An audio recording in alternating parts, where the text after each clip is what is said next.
Je la conseille parce que c'est que du bénéf. Elle est bénéfique et je pense même pas que pour les faisant fonction, pour tout le monde. Maintenant, je suis optimiste, c'est-à-dire qu'on trouve des gens qui ont envie de s'impliquer. Je m'appelle Léa, j'ai 25 ans, je suis éducatrice spécialisée depuis 4 ans.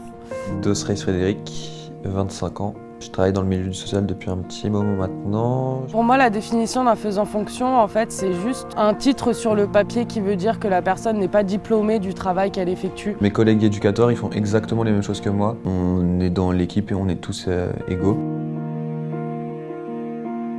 Dans notre modèle, historiquement, c'était un modèle dans lequel on avait essentiellement des éducateurs diplômés, expérimentés. Aujourd'hui, le constat qu'on fait, donc comme beaucoup d'autres acteurs de notre métier, c'est qu'il n'y en a plus suffisamment. Les structures recrutent plus sur des savoir-être que sur des savoir-faire. Il y a encore je ne sais combien de milliers de postes qui sont vacants. Maintenant, je suis optimiste, c'est-à-dire qu'on trouve des gens qui ont envie de s'impliquer et donc ça répond quand même à la préoccupation des professionnels actuels d'aller vers des métiers qui ont du sens. Tout change, donc aussi le contexte. Décrivons le contexte quand on écrit de quoi, d'où on parle.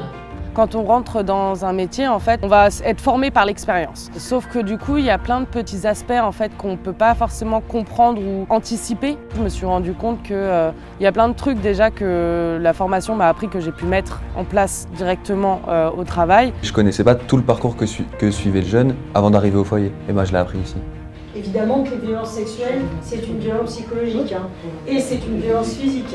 Notre projet, c'est bien d'encourager les professionnels à aller vers la validation des acquis par l'expérience.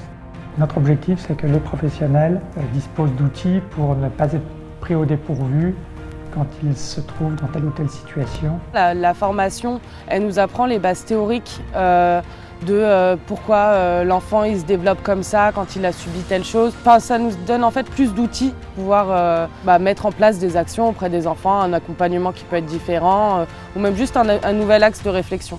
Ce que je veux, c'est vendredi soir, vous voyez des parents, ils comprennent rien à ce qui se passe, je veux que vous puissiez leur refaire un schéma. Avant, par exemple, aux demandes des jeunes, je répondais au tac au tac. Je me laissais pas le temps de réfléchir. J'imposais un peu ma manière de penser.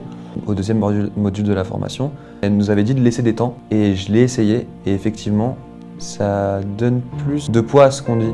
Au lieu de couper la parole, par exemple, à un jeune quand je vois qu'il ne répond pas, j'arrive à lui donner plus de temps pour qu'il me réponde en me disant bon bah en fait là il est peut-être juste en train de réfléchir comme moi je réfléchis pour formuler mes questions, des choses comme ça. En fait on n'apprend pas que du théorique, on a beaucoup de mise en situation avec Clotilde qui nous fait faire un peu d'activité théâtre en quelque sorte, où du coup en fait on reproduit des mises en scène de séquences qui se sont passées quand on était au travail et dont on n'a pas su comment agir ou comment intervenir ou qu'on n'a pas compris pourquoi le collègue avait réagi comme ça. Dans l'interprétation il y a ça aussi, il y a le côté est-ce que j'accepte suffisamment la proposition de la personne, c'est-à-dire est-ce que j'accepte de rentrer suffisamment dans son champ. Elle est bénéfique et je pense même pas que pour les faisant fonction, pour tout le monde, même les cadres, ceux qui n'ont jamais travaillé dans la protection de l'enfance et qui arrivent en tant que cadre, ils devraient faire la formation théorique. Je la conseille parce que c'est que du bénéf. C'est pas scolaire, c'est formateur. On est déjà à la 4e promotion et on en fera d'autres. Ça répond à une vraie réalité de terrain.